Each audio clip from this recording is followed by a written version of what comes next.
በስመ አብ ወወልድ ወመንፈስ ቅዱስ አሐዱ አምላክ አሜን። የተከበራችሁ ክርስቲያን ወገኖቻችን እንኳን ለታላቁ አባታችን ለጻድቁ ለአቡነ ገብረ መንፈስ ቅዱስ በዓለ ዕረፍት አደረሳችሁ። ሰውነቴ ከጻድቃን ሰውነት ጋር ትሙት። ኦሪት ዘኍልቍ ምዕራፍ 23 ከቁጥር 10 ሰውነቴም ከጻድቃን ሰውነት ጋር ትሙት። በዚህ ዕለት የጻድቁ አቡነ ገብረ መንፈስ ቅዱስ የዕረፍታቸው በዓል በቤተ ክርስቲያናችን በኦርቶዶክሳውያን ታስቦና ተከብሮ ይውላል። ጻድቁ አባታችን ሀገራቸው ንሂሳ ነው። አባታቸው ስምዖን እናታቸው አቅሌስያ ይባላሉ። ልጅ አጥተው ለ30 ዓመት ሲያዝኑ ኖረዋል። ሐዘናቸውና ልመናቸውን እግዚአብሔር ሰምቶ መጋቢት 29 ቀን ተጸንሰው ታኅሳስ 29 ቀን ተወለዱ። በተወለዱበት ዕለት ብዙ ተአምራት ታይቷል። በሀገራቸው 300 ዓመት ከቆዩ በኋላ ወደ ኢትዮጵያ ሂድ አላቸው እግዚአብሔር። ቅዱስ ገብርኤል በሰረገላ ነፋስ ጭኖ ወደ ኢትዮጵያ አመጣቸው። በደብረ ከዋክብት በዝቋላ በደብረ ቅዱስ ምድረ ከብድ በንጽህና በጾምና በጸሎት ተወስነው 262 ዓመት በኢትዮጵያ ኖረው በተወለዱ 562 ዓመታቸው መጋቢት 5 ቀን ከእግዚአብሔር ቃል ኪዳን ተቀብለው በዕለተ እሑድ አርፈዋል። የጻድቁ በረከት አይለየን።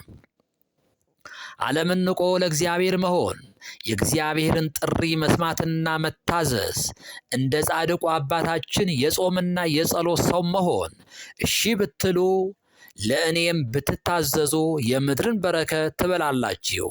ኢሳይያስ 1:19 የቅዱሳን የዕረፍታቸው በዓል በእግዚአብሔር ፊት የከበረ መሆኑን መዝሙር 116 ሐዋርያው ቅዱስ ያዕቆብ ሃይማኖትና ምግባር የማይነጣጠሉ እንደሆኑ በምሳሌ ሲያስተምር የጠቀሰው የነፍስና የሥጋን ህልውና ነው።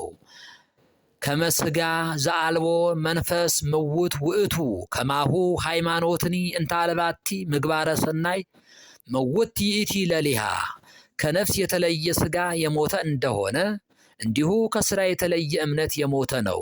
ያዕቆብ 2:26 ስለዚህ ነፍስ ያለ ሥጋ ሥጋም ያለ ነፍስ ህልውና አይኖራቸውም። ይህ ማለት በሰውነት ህልውና እንጂ ነፍስና ሥጋ ተለያይተው ነፍስም በገነት ወይም በሲኦል ሥጋም በመቃብር አይኖሩም ማለት ግን አይደለም። በመሆኑም የሥጋ ሞት የሚባለው የነፍስ ከሥጋ መለየት ነው። ይህ የነፍስ ከሥጋ መለየት የጻድቅ ሰው ከሆነ በእግዚአብሔር ዘንድ የከበረ ነው። ነፍስ በባህሪዋ የምትሞት አይደለችም። ሞተ ነፍስ የሚባለው የማትኖርበት ጊዜ ስላለ ሳይሆን ከምትኖርበት ሁኔታ አንጻር ነው። ይህ ማለት ነፍስ በሃይማኖት ጸንታ በምግባር ቀንታ ባለመኖሯ ወደ ሲኦል በኋላም ገሃነመ እሳት ትወርዳለች። የነፍስ ሞት ማለት ገነት በመግባት ፈንታ ሲኦል፣ መንግሥተ ሰማያት በመግባት ፈንታ ገሃነመ እሳት መግባት ነው። ድል የነሳ ሁለተኛውን ሞት አያይም ራዕየ ዮሐንስ 2:11 ተብሎ የተጻፈው ነፍስ ከሥጋ መለየትን ሳይሆን ገሃነመ እሳት መውረድን አያይም ለማለት ነው። ሞት ማለት መለየት ነውና ነፍስ ከፈጣሪዋ ከእግዚአብሔር ተለይታ ካልፈጠራት ከዲያብሎስ ጋር መኖር ስትጀምር የነፍስ ሞት ይባላል። ሁለተኛ ሞት የተባለው ፈጣሪ ያዘጋጀውን መንግሥተ ሰማያት አታ በኃጢአቷ ምክንያት ገሃነመ እሳት መውረድ ነው። ድል የነሳው ሁለተኛ ሞት አያይም ማለት ከላይ እንደተገለጸው ገሃነመ እሳት አይገባም ማለት ነው። በአጠቃላይ ነቢየ እግዚአብሔር ቅዱስ ዳዊት የጻድቅ ሰው ሞት ክቡር ነው ሲል ሞት ሥጋን አያይም ማለት ሳይሆን ሞተ ነፍስን አያይም ማለት እንደሆነ መረዳት ያስፈልጋል።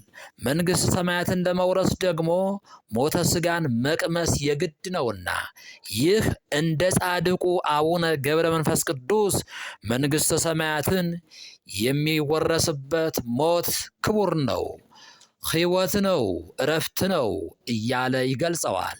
እኛም ንስሐ ገብተን ሥጋውን ደሙን በልተን ጠጥተን ገነት ለመውረስ ያብቃን። ጻድቁ አባታችን የእግዚአብሔርን የጥሪ ድምፅ በመስማት ከተወለዱበት ሀገራቸው ወደ ኢትዮጵያ በ11ኛው መቶ ክፍለ ዘመን በመምጣትና በማስተማር በጾምና በጸሎት በመትጋት ኖረው በዛሬው መጋቢት 5 ቀን በምድረ ከብድ አርፈዋል።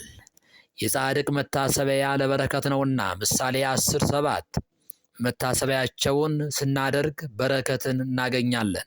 የጻድቁ በረከት አይለየን።